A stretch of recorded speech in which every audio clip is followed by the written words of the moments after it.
কালকে রাতে ওই বাচ্চাগুলো মানে চিন্তায় টেনশনে ঠিক করে ঘুমাতে পারিনি, তাই সকালবেলা ঘুম দিয়ে উঠে চলে গেলাম ওদের জন্য দুধ আনতে।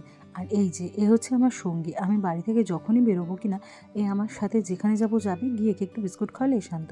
আর এই যে তৈরি আমার জিনিসপত্র, না না এটা কিন্তু ইঞ্জেকশন দেওয়ার জিনিস না, ওদের খাওয়াবো তাই, কারণ ওরা এত ছোট, কী দিয়ে খাওয়াবো কীভাবে খাওয়াবো বুঝতে পারছিলাম না।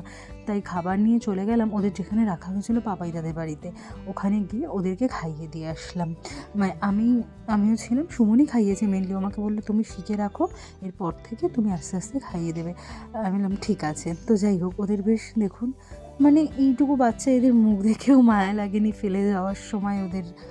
তো মনটা খুবই খারাপ ছিল বাড়িতে এসেও, আর অনেক কান্নাকাটি করেছি। ওদেরকে একটু বাড়িতে এনে রাখা যায়, যাতে জানি এটা মানে এটা একটু ডিফিকাল্টি, যে একটা দুটো হয় ঠিক আছে, এরকম 8টা, তবুও কান্নাকাটি করে বরকে রাজি করাতে পেরেছি। ফাইনালি ওদেরকে আমাদের বাড়ির ছাদে এনে রাখা হয়েছে।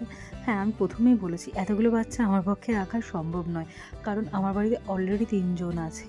আমি চাই ওদের প্রাণটা যাতে সত্যিই বেঁচে যায়, আর এটা আমার কাছে অনেক বড় চ্যালেঞ্জ।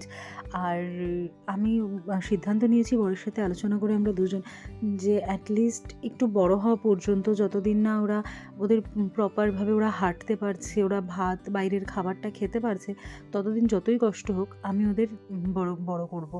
আর তারপর যাই হোক, সেটা এখনও কী হবে বা পরে কী হবে আমি কিছুই জানি না, কিন্তু যতদিন না ওরা মোটামুটি হাঁটাচলা করতে পারছে, দৌড়োদৌড়ি করতে পারছে, ততদিনকে আমি ওদের আমার কাছেই রাখবো। আর তোমাদের সাথে রোজ শেয়ার করবো, কোনো ভুল হলে